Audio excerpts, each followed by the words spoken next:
of the stuff that we've done around incorporating physical activity, health, and making sure that it fits with the health agenda, and importantly the data and the technology that we use to draw that information out so that we make everything we do measurable.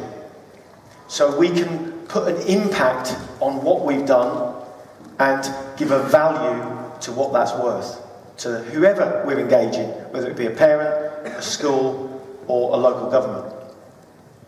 So we find ourselves now working lots with schools in the main, which is what we'll talk about, but also we're now finding that local authorities are coming to us, public health are coming to us. We just started a study, which I'll tell you about at the end, which is a real game changer. And also, as I said, national governing bodies who are coming to us saying, look, we need some help. We need some help delivering our sport to the masses. But because of the technology we have, because of the infrastructure we have, we're able to do it very, very quickly. So, to give you a bit more information on who we are, first of all, this is Andy. He's our National Quality Development Manager, and this is me, David Batch, on the left-hand side. That was when we were about the age of mainly the children we activate, 10 years old. And we're all inspired by sport, we're all inspired, that's what started us off, and now we've got all sorts of things, employment, jobs, teaching, all sorts of things that have come out of this love of sport, and that's kind of why we're all in the room. I could try and tell you what we do, but probably the best thing to do is just show you a 1 or 2 minute video so that you can get a feel for what we do.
Okay, so you get the gist. Now, we don't like talking about ourselves.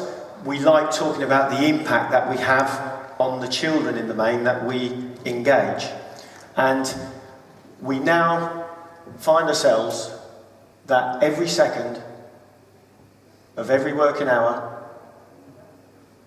for 52 weeks of the year, we get a child active.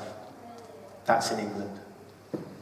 So, it's about 8 million visits per year that we're getting through our doors, so to speak. And that's growing. That's growing. We're already, this was last academic year. In the 9 months since then, we were about 20% up on that figure this year already. To give you some brief numbers so that you can get a bit of background before we talk about the important thing, which is the impact that we have. Last year we provided 3,341 activity days in school holidays. So children go away from their parents and getting active. We've got some really interesting research on that we'll share with you at the end. In England, it's actually 20% of all the primary schools in the country have Premier Inn on a regular weekly basis. So 1 in 5 chance that a parent's child would be engaging with us. We have 500,000 children attend our lunchtime activities. Over 1 million children attend after-school programmes. 6 million visits on our curriculum programmes. That is us going into schools and working alongside the teacher to deliver physical education. Just on that, there was a note on the video there that said Ofsted, and you probably won't know what that is, so I apologise for that. Ofsted is the inspector for schools in England, or the UK. So it's not a government position, it's controlled by the Crown, and they independently assess the quality of teaching in schools, which is the level and standards that we work to. And we have to work to those standards because teachers would not let us work with their children if we weren't hitting those Ofsted levels. To ensure we do that, we had last year 1,900 assessments of our staff. So typically, one of our staff working in a school would have 3 assessments per year. That works out compared with a teacher who would perhaps have 1 assessment through Ofsted maybe every 3 years. So we have to be on the ball.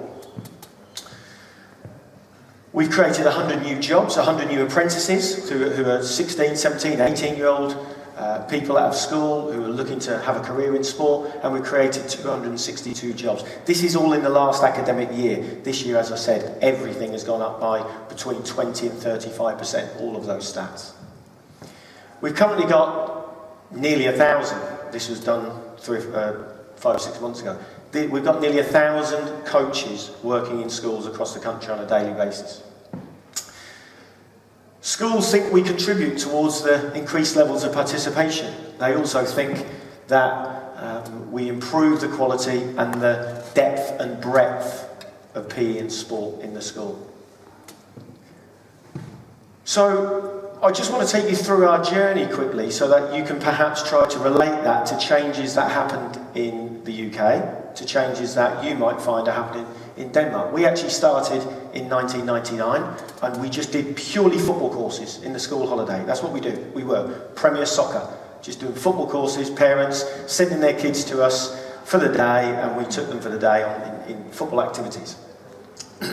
I'll put this one up because we brought Jack Wilshere here in 2000 as a little 8-year-old boy, won the Halna Cup, because we had an elite programme running alongside that. We've since stopped that elite programme, but we're now starting it again some 15 years later to go across the sports in multi-sport. But he'll be at the Euros this year, plays for Arsenal, and he was a winner here at the Halna Cup. In 2005, we went from football only to multi-sport, because what we realised, and this is really key for us, we realised that 80% of the things that we do, that our activity professionals, our coaches do and deliver in schools is the same.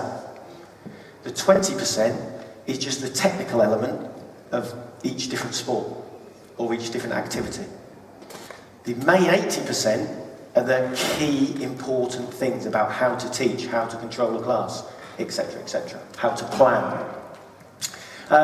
In 2007, there was a big game changer for us because the government said that every teacher had to have 2 hours in the week away from their class, during school time, but away from their class, where they could plan their sessions, prepare and assess the work that the children were doing. They needed some outside help. They didn't have staff to cover it, and that's when we began working alongside teachers to help deliver the PE. This is an interesting one because this is when we first started merging digital with physical activity. And in 2010 we bought a business called the Golden Mile, and we now have something like 300,000 children every day walking or running during their break times, before school, after school, around tracks marked out in the playground. And that's really interesting because it's the first time we went digital. The digital element is where the children record what they've done on a system, and that system then rewards them with certificates. It compares their progress to previous efforts and attempts, but it also gets virtual because children can compete against each other without actually standing next to each other. Classes can compete against other classes. Schools can compete against other schools without leaving their playground. And that is a really interesting concept, and we found lots and lots of impact with that, and we link that in with the curriculum really well. At the moment we've got a Road to Rio campaign with this, where children are walking from wherever they live all the way over to Rio, round their playground in terms of miles, and as they stop at different countries, as they reach milestones, they learn about the country on the way to the Olympics. So it merges in with education as well as the digital and health element.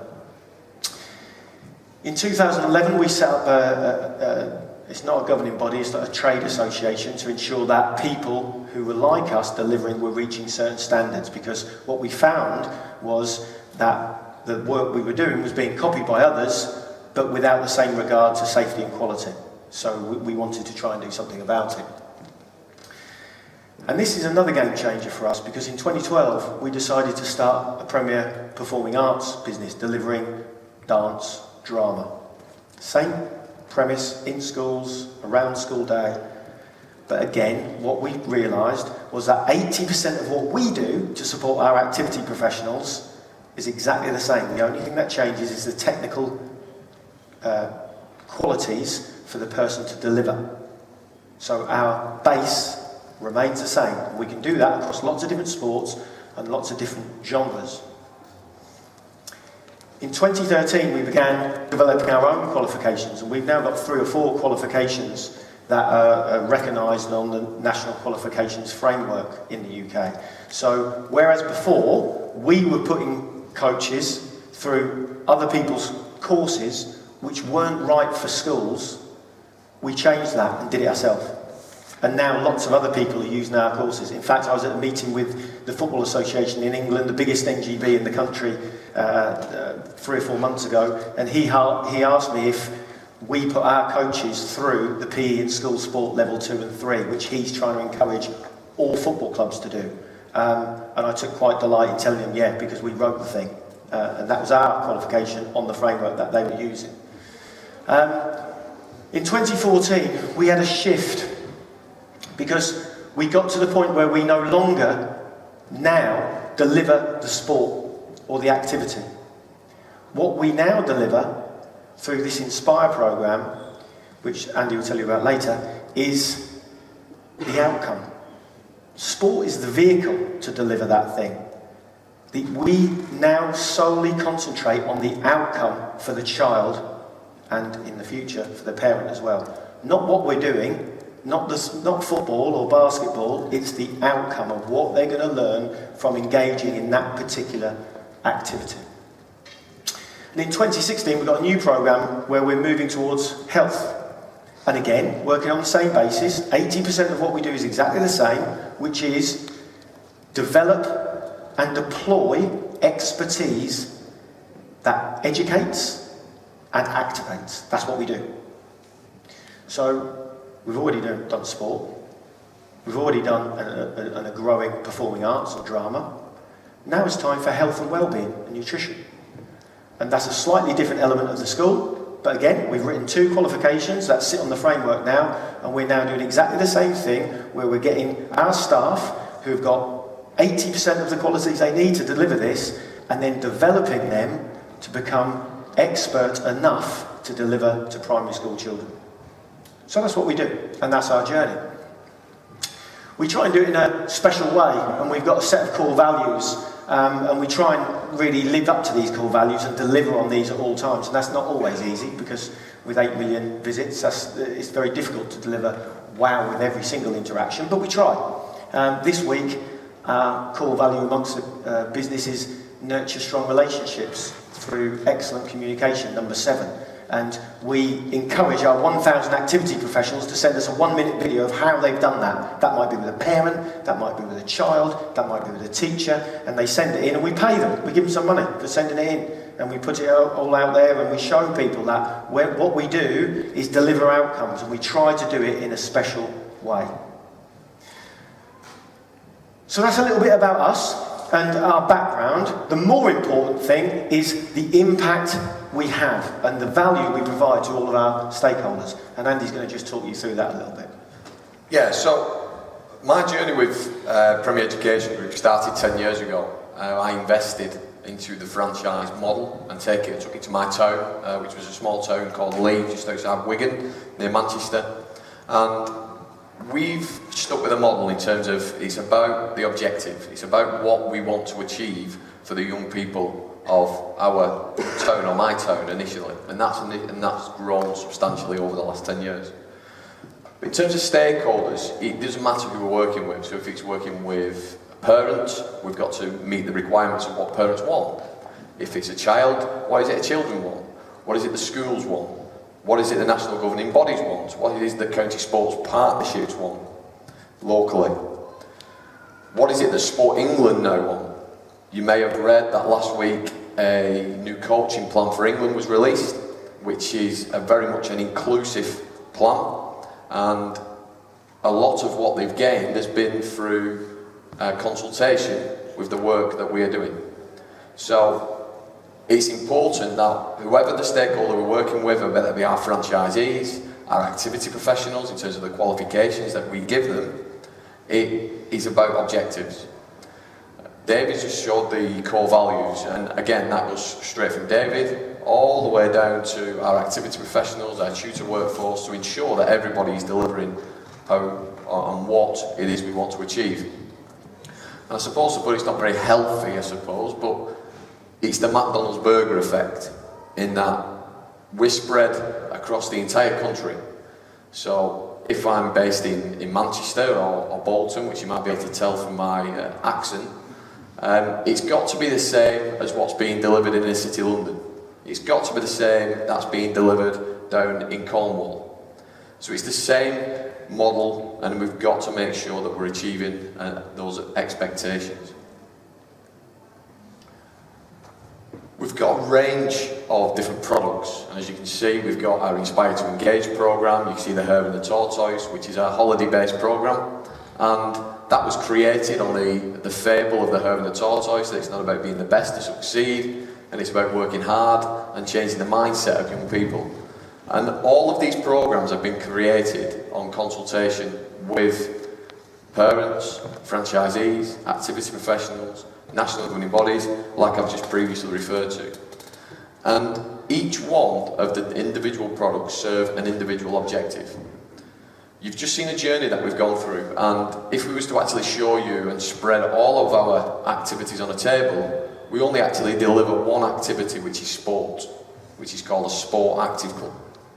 And that's where you would deliver a range of different activities to children with, like David referred to, is once you've got the fundamentals of how to educate and work with young children and inspire them, we then work with an organisation called Street Games to look at the bolt-on expectations of those specific sports.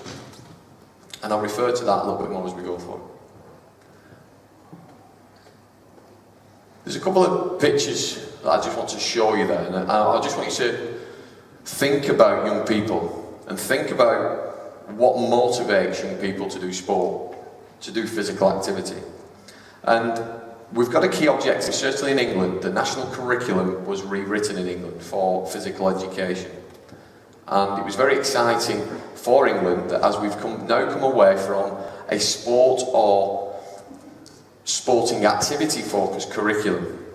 And what they've changed is they've looked at 4 key aims. And one of the key aims is about competence. And it's about children being fundamentally competent. So it's not about the children being able to play football, basketball, rugby, cricket. It's about them being fundamentally. So those of you who are aware of multi-skills and fundamentals of movement, that's how the new curriculum is focused. It's not about sport. It also wants, another key aim is about children leading physical active lives. Unfortunately, we can't do that on our own. So as an organisation, we're responsible for ensuring that children lead physical active lives, but national governing bodies are critical to that. So the FA, ECB, you know, you name them, all the different national governing bodies in England have a responsibility. Our tutor workforce have a responsibility, because if they're not inspiring our coaches to do the job, how can we expect our coaches to inspire the young children? Teachers have a responsibility, parents have a responsibility, and an increasing digital age of Xboxes, PlayStations, MacBooks, iPads. You know, I'm sure you're going through the same frustrations that we've gone through. We must motivate children to lead physical active lives. And if I just refer to sport, and when we're saying only one of the activities we do is sport, this is my little boy. You'll see him on the right hand side. He's now 8. He was 7 in the photograph. That's his rugby league team, Lee Miners Rangers. And I just want you to have a look at the picture. Just turn to the person at the side of you and just come up with some words. What springs to mind when you look at that picture? Literally 30 seconds. Away you go. Just look at the picture. Just key words. So we're looking at this picture here. Apart from being all blonde.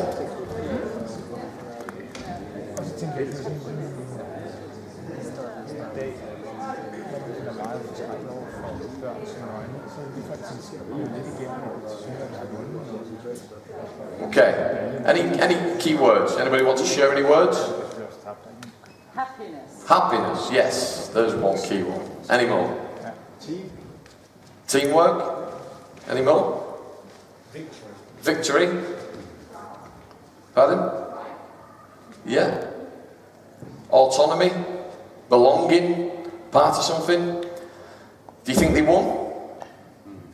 No, they got beat 15-1. No, and this is really interesting, and it's 15-1 in rugby league. It wasn't going up in 4, 8, 12, it was literally 1 point per try.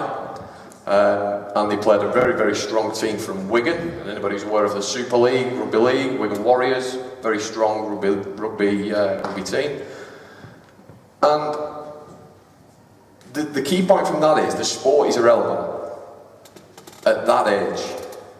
And it's not all the same. You've got your early specialisation sports, but we're working across thousands of primary schools, and the data from the chief medical officers in England are telling us that children are leading sedentary lives. Children are inactive. We've now got a new curriculum that focuses on competence. It doesn't focus on sport, because what these children are bothered about is putting the shirt on. They're bothered about working with each other. They're more bothered about having a hot dog together after the game than they are about the game itself. Now that will change. Long-term athlete development, all the different models of multi-skills development, that will evolve. But the most important part for me at the minute is that my child is physically active. Now on Sundays and Saturday mornings, he's pushing me out of the door to be physically active. He wants to go and play in the garden with a rugby ball and a football because he's physically active. So he's leading a physically active life. And that's because of his education, it's his teachers, it's his parents, it's his rugby coach. And our role is to act as that person or as that organisation that works collaboratively with all those different parts. By using the PE national curriculum, by working alongside schools to ensure that all our children are physically active. And how do we do it? I'm not expecting you to fully understand all these different arrows, but what is important to us as a business, as a franchisee, is if you refer to the top point, if we go to meet with a school, and you could refer to this in a range of different contexts and different sports. I know Louis van Gaal's not quite got this right with Manchester United recently, but there you go. But what we looked for is the franchisee. And when they're going meeting with a school, it's not a case of we just want to do some physical activity in sports. It's focusing on, okay, well, what do you want from the physical activity? So have you got behaviour issues around lunch times or break times? How do you want to increase the range of activities in your school? Have you got sedentary children in school? Have you got children that aren't physically active? Do you want children to engage more in competition? which is another key expectation of the national curriculum in England, is to engage children in competitive sport and activities. So what is it on a local level that each individual school wants from our programme? And that could be performing arts. It could be drama linked to literacy and reading and writing. We then agree what the impact is with the school. What's important then for our coaches is to ensure, okay, when you're delivering the physical activity with the children, you don't just focus on the activity. And there's a classic saying, I guess you've heard it before, is focus on the skill, not the drill. Don't worry about the activity, but focus on what's actually happening within the activity. How many children are engaging? How are you assessing the children's competence? What are the fundamentals of movement? What is their balance, their coordination, their agility like? How physically active are they? Can they remain active for prolonged periods? So we must assess how the children are performing. And we must then share that information with the teachers of the school. So it's about working alongside the teachers, because it's the teacher's responsibility in physical education to have ownership of the whole child. We are supporting them by working collaboratively, but we must focus on the objective. And unfortunately, coaches typically over the years have got that wrong within England, and there's a big shift. So I've mentioned Sport England before, and the main objective of the new coaching plan for Sport England is participation and the participants' outcomes, of which we've been doing for some time. So that's why it's really, really exciting. And then we constantly review that, and we do that through our observations of our staff and minimum operating standards. David referred to it, is that every single activity professional deployed within school should be observed against a common inspection framework by the Office of Standards of Education, Ofsted, which is Her Majesty's Inspectorate for Education. So our guys must be observed to that criteria.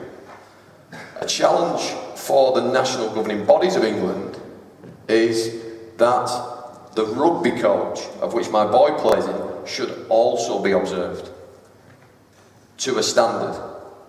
Because that's about performance management and ensuring that our coaches, our activity professionals, are getting better. They're not the finished article. You never are. You're constantly learning, and I suppose that's where the quote comes from. So we must do that, and it's the conscious and competence model of making sure we're constantly improving to get better and better. So, about digital, about how do we measure it? Each of our activity professionals will plan all their activities and will measure the attainment of children. We'll even measure the attendance of children in PE lessons. So for example, if a child isn't physically active in the lesson, they are marked absent. And what that gives us is evidence. It gives us data. It gives us evidence that we can now do something with. So if the activity professionals are now assessing children, and if we look at competence of the fundamentals of movement as an area that we're now looking at, they will build that into our systems. And when we then sit down with the schools and we say, well, child A, B and C are emerging in terms of their competence, we then can do something called an intervention. Does everybody know what intervention means? So in principle, if my child was to come home from school and he couldn't read or write, would that be acceptable? Would that be acceptable? It's not acceptable. However, it is currently acceptable if a child can't jump, can't throw, isn't physically literate. That is acceptable. So we've got to change that, and there is an investment from the government. It's called the Sport Premium that's been invested into schools, which Ofsted will inspect to ensure it is having an impact. So if we are being deployed within a primary school, we must evidence the impact that we're having. So the way we do that is we have a schools portal. This is the Golden Mile system for children who are being physically active. And David referred to before how you can have competition against other schools. It will track the amount of investment from a business model. So as a franchisee, I can see where I am in terms of my business model to make sure that that's working. But most importantly for the children, it allows us to do intervention, like you would do for reading, writing and maths. We can intervene on a physical activity level. And we can do something along the lines of what we call a play active club, which doesn't involve any sport. It's literally come and be active. And it doesn't have the pressures of being the best at anything. It's not got any competition in there. So it's about being with people or children of a similar expectation or similar standard to get them physically active. So, hand you over to David. I suppose the future is we're continuing to grow, continuing to look for opportunities, and David will now, or we'll both talk to you a little bit about some of the exciting times, and I know it is a little bit of a secret, so you have to keep this quiet and within these four walls. Yeah, it was interesting what Andy was saying there about the outcomes as opposed to the activity. We recently signed quite a big contract with a school who, when our local representative went to see them and sat down and said, "What is your problem? What issues do you have?" The school said it was bullying.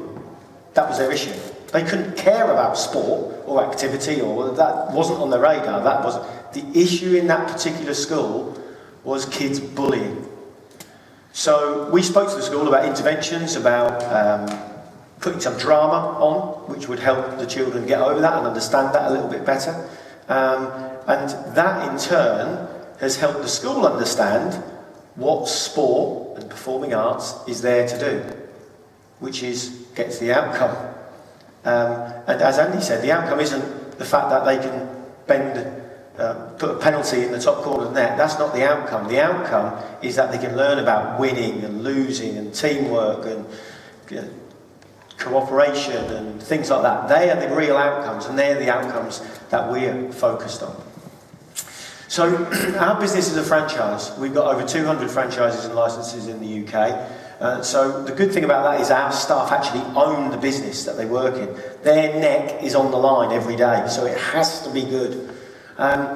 You're probably all aware of many of those franchises. Some of them aren't probably really good comparisons to have with a physical active company, but you get the gist. It's about the same thing being across the board everywhere.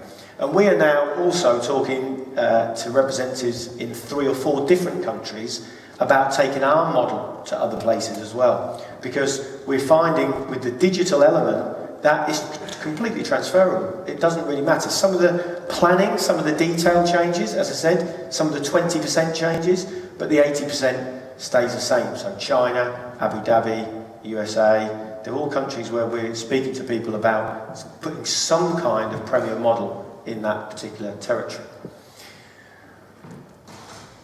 As I said, we're developing complementary offers now, other things that support what we do and support the school, because they're our main customer, they're the main people we interact with. And we've got a new transition program coming out, starting in September. All the pilots have gone on now, we're ready to go with it.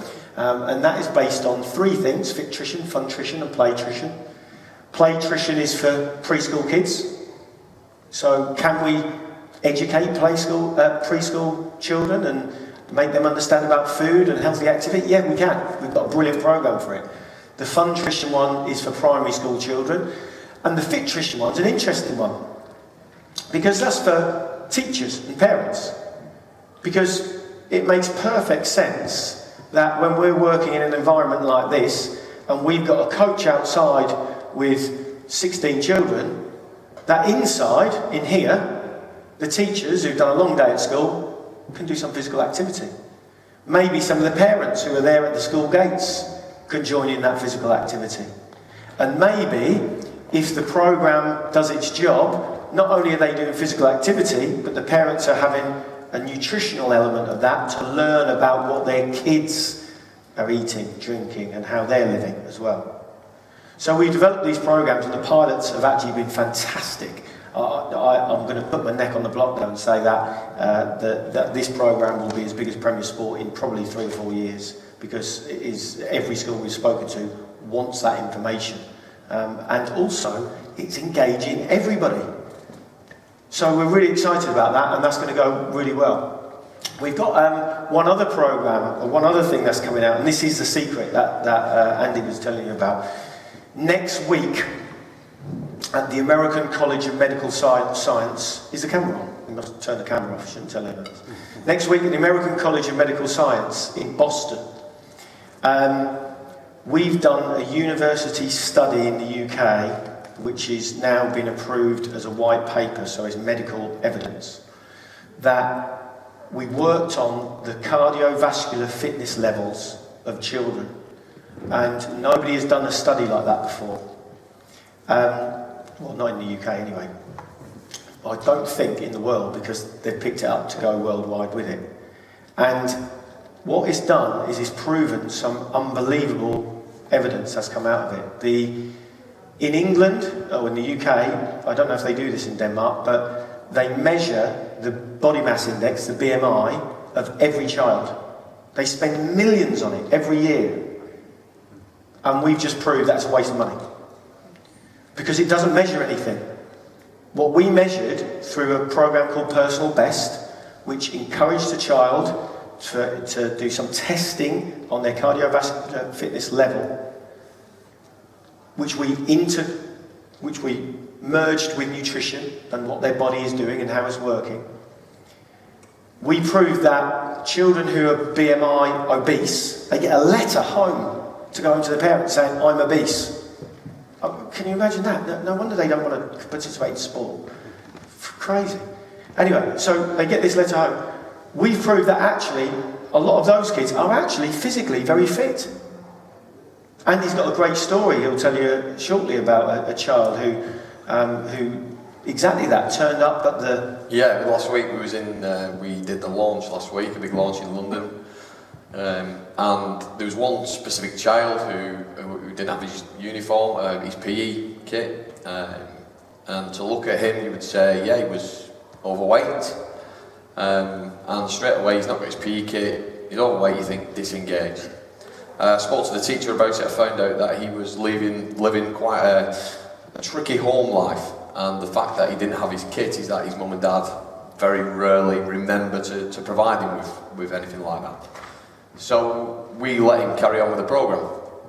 And like I said, to look at him, he would have been in the obese category. He'd have been marked in as he would have had the letter on to say he's obese. Yet on the actual test itself, he outperformed 95% of his class. So the children that you would look at and say they're physically active, they are healthy children, were getting nowhere near the level of a child that is obese. So the fact that you are getting information saying, oh, so your child is obese, as a parent, that would make you feel quite angry and, you know, what we're going to do. But if you was actually getting information now, and this is where the test is really going to be powerful, to say, well, your child's cardiorespiratory fitness is this. And if that is low, then you might do something about it.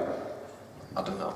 But the data that we are actually now providing through the programme is that much more wealthy, I suppose, compared to just saying that your child is overweight. Can you imagine the difference in self-esteem for that child, for a start?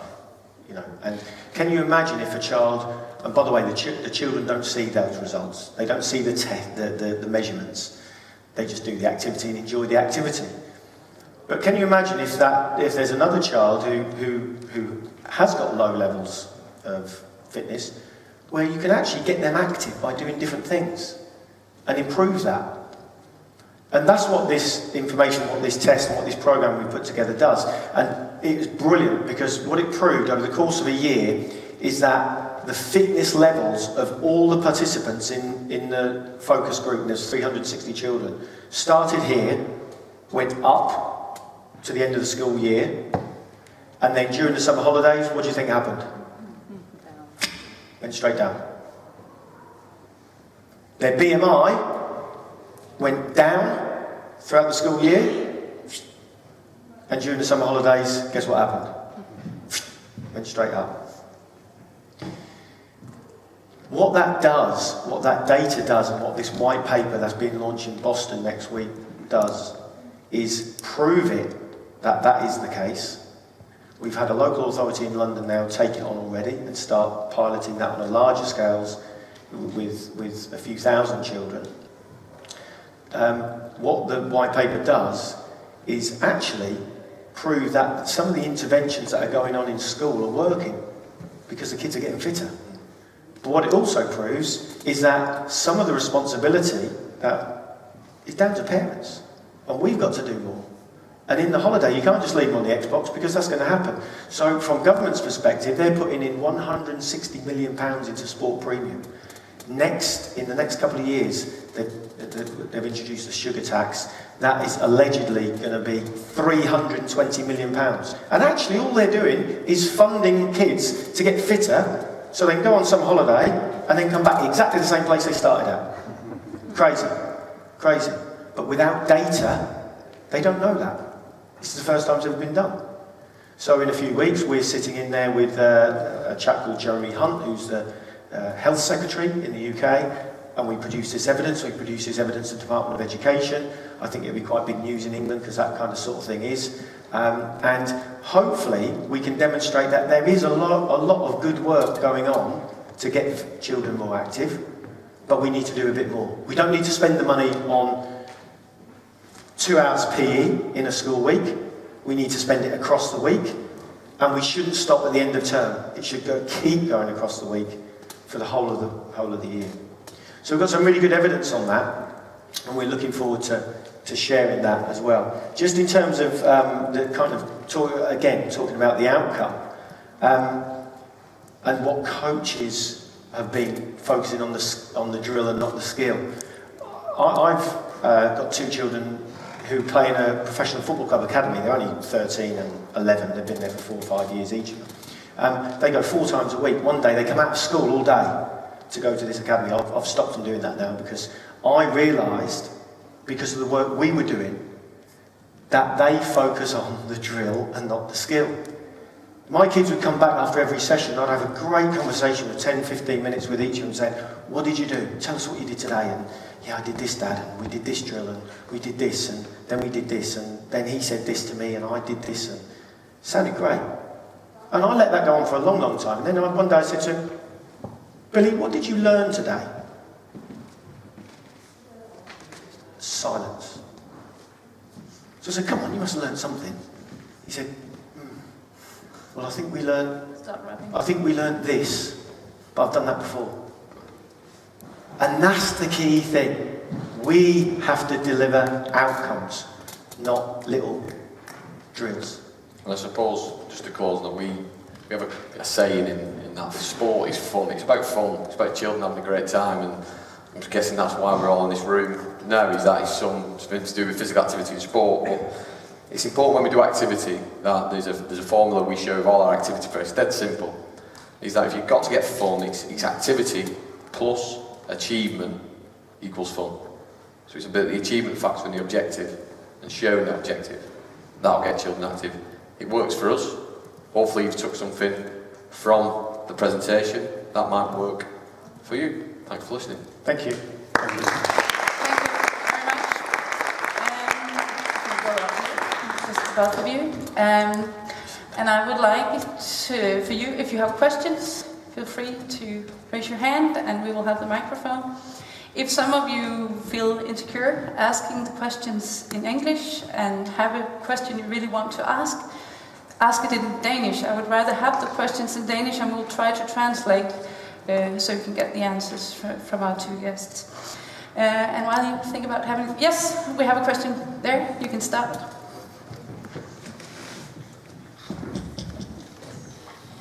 Hey, thank you for a great presentation. I'm curious about the teachers and the coaches you're using. First and foremost, how much are they paid? Is it equivalent to other teachers? And are they doing any other works, like in the communities next to it? Are they soccer coaches in schools and also soccer coaches in the spare time? Yeah, it's a good question. I think they're not paid as much as teachers currently, and that has been a frustration and something that we've been working on consistently over the years that we've been continuing to improve. As a business owner, as a franchisee myself in the north of England, And the demographics are slightly different in England. That the south, more south you go, the more money you earn. And the more northern you go, where I am, there's not much money around there. We're paupers and poor. No, it was a challenge to begin with. But since we've actually now started to write specific qualifications, and we're now evidencing the impact that we have, and the schools and our stakeholders are consistently seeing the value we're adding, we're now being able to increase price. So what schools are paying for our service is that much higher than it is to our competitors. And I think that's really interesting. I suppose that's a credit to the work that we do, that we are charging more than our competitors, and we are overachieving in terms of our competition. And the reason we're having to charge more is so that we can reward our activity professionals with the appropriate rates of pay in terms of salary. So we're not currently in line with a teacher specifically, but that is our goal, to bring it in line with what we call a higher level teaching assistant, which is just a one band lower than a primary teacher. But our leaders that we have a model from going from an activity professional. We've got activity professionals that have now become business owners who run franchises. We've now got franchises turning over excess of £1 million per year. So there's that opportunity and infrastructure and a career pathway for all our activity professionals. I suppose the gone are the days of being just a coach in a school.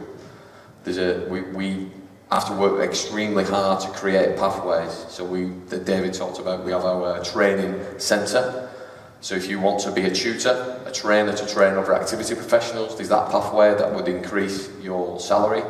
You could be a business owner, you could be a business manager, and there's a number of different opportunities within the infrastructure to earn more money. So hopefully that answers. However, we have foundation subjects. So you've got humanities, geography, history, you've got design and technology, you've now got computing, ICT, and PE. So PE currently falls within the foundation subjects. So teachers are expected to teach all subjects. However, they're only measured against 3.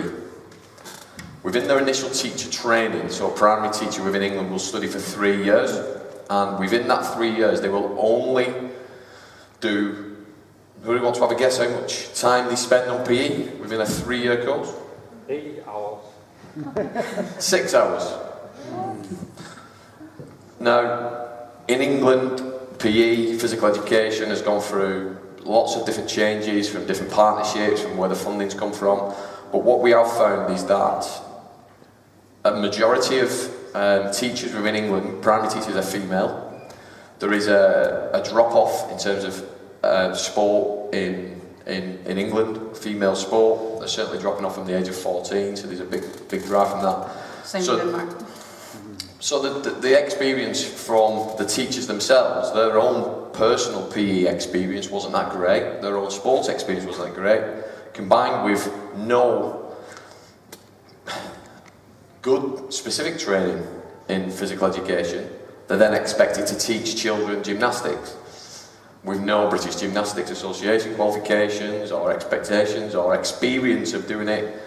So yeah, that's why they bring expertise in to do the job. Sorry, can I just, because we come across that quite a lot, that question, and you can imagine, in particular in the education fraternity, that can be quite contentious.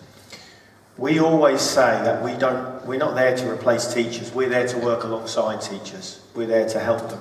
Our ideal model is that during PE, the teacher is working out on the field with the technical expert who is doing the actual skill. That doesn't always happen because teachers are under so much pressure to get loads of other things done, then they don't always have the time to do PE. So it is one of the things that gets shoved out of the way a little bit.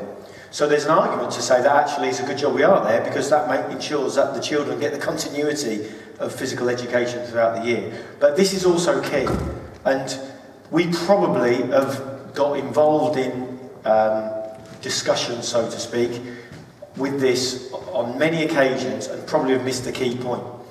PE is only mandatory, or only sort of guidelines for 2 hours per week of the school week. Just run that back to that graph that we talked about. It's about getting a kid physically active from 9 o'clock on a Monday morning till 5 o'clock on a Sunday evening.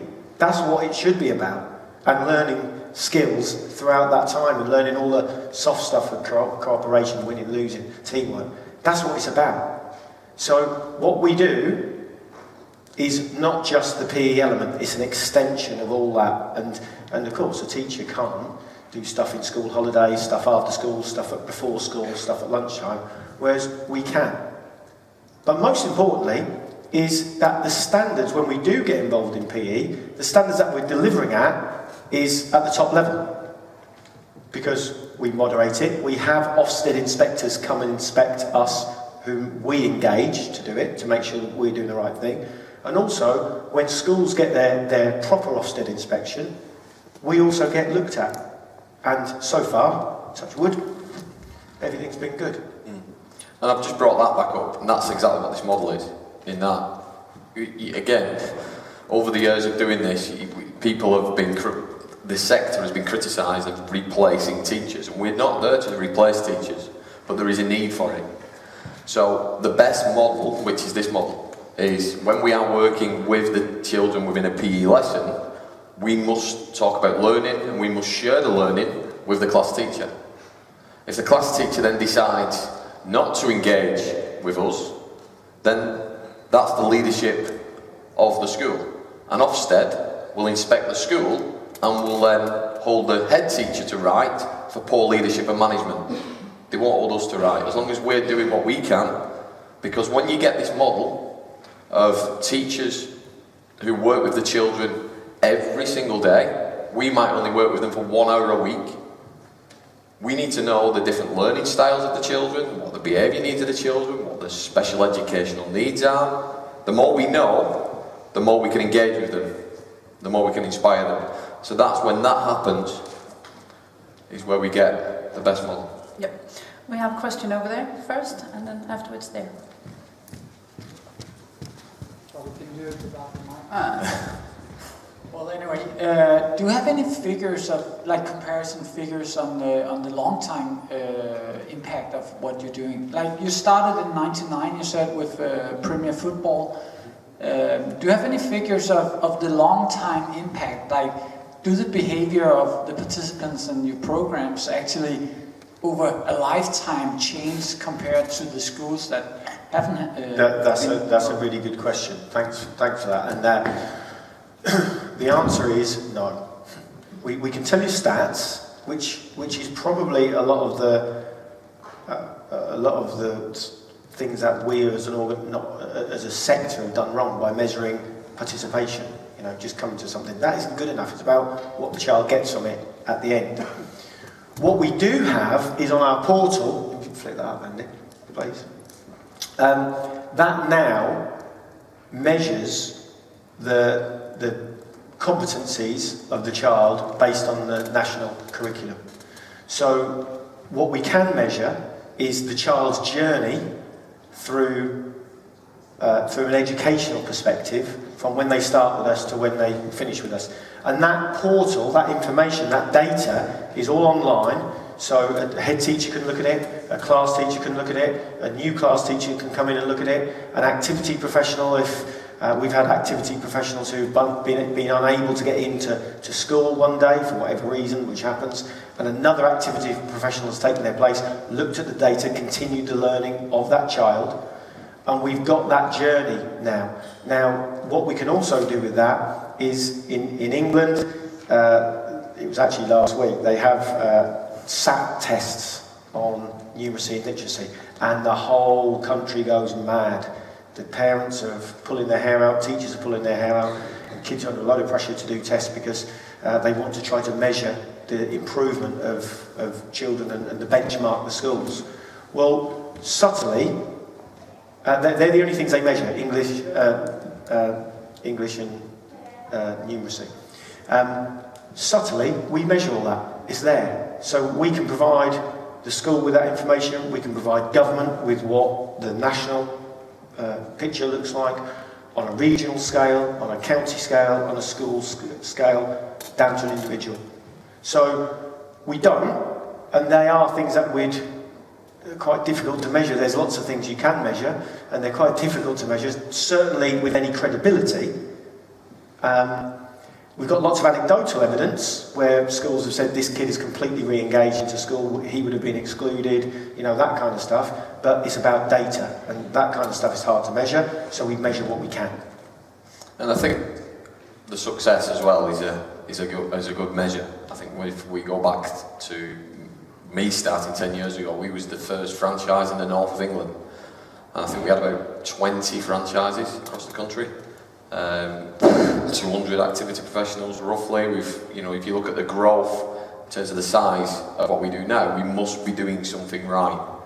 And some really good success stories. We've actually got people who are employed by us now who we used to teach in a primary school.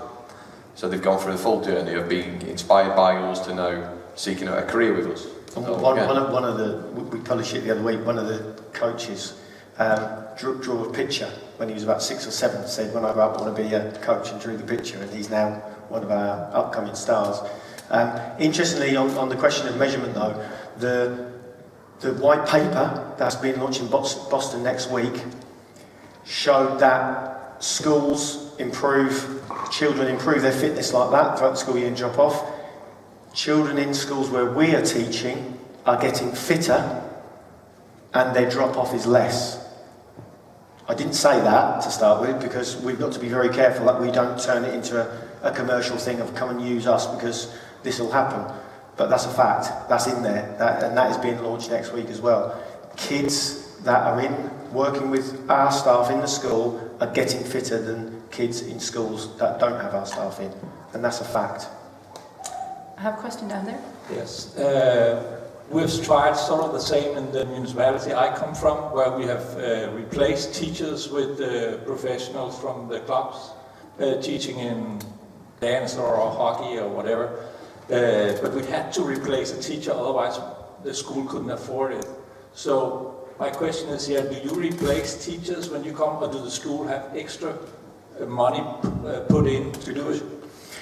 So, about 3 years ago, the government used to invest £160 million into school sport, and they did it via a charity called the Youth Sport Trust. The government came in and changed that and said, we're not going to give it to a charity who's going to have a load of administration and who then set up things in schools to try and encourage it. What we're going to do is divide that amongst every school in the country. You have it and you do it, head teacher, and you're accountable for what's done with it. So you impact your own children in your own school. So in answer to your question, they do get some ring-fence funding, and the sugar tax that they say they're going to introduce is going to double that funding. Whether they use it all in the same way is another matter. However, we existed 17 years ago. We were doing this and delivering around the school day, some funded by parents because it's optional events, some funded by schools, and we were doing that before funding came to the head, directly to the heads. We're doing it now during funding, and when funding stops, and one day it will, we'll still be doing it. Because what we try to do, it goes back to the value thing. What we've got to do, and Andy had this in his own area the other week, where a school said, our budgets are being cut, this, that and the other, we're not going to have you in for 2-3 days this next year, it's going to be for 1 day.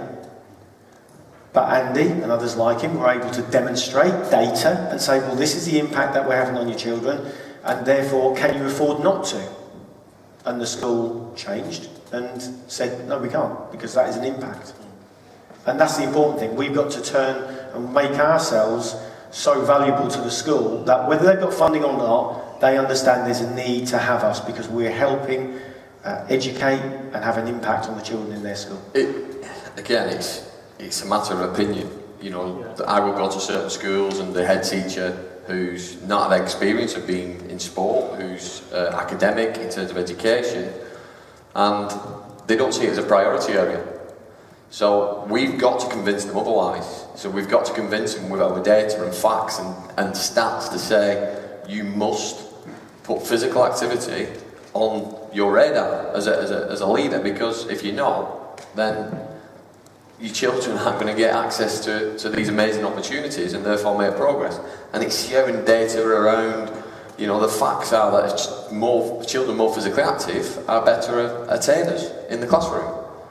So it is a matter of opinion, but it is convincing them. On average, every school gets about £10,000 sport premium, ring-fenced money.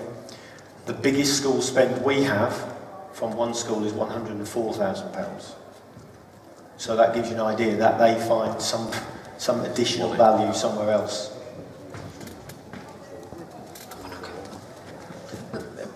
Short question and then a very brief answer for you, because there are some buses leaving, so yeah. Gotta be quick. Thank you. Since you're a commercial partner, you seem to deliver a great product. Has it caused any political reaction locally or by the government? All the time. Not by the government, and then in fact actually when they did Sport Premium, part of that was to encourage outside providers in schools. But certainly amongst the education fraternity, when we go and work alongside teachers in the curriculum, it causes and can cause issues, mainly when they don't understand what we do and how to the levels we do it.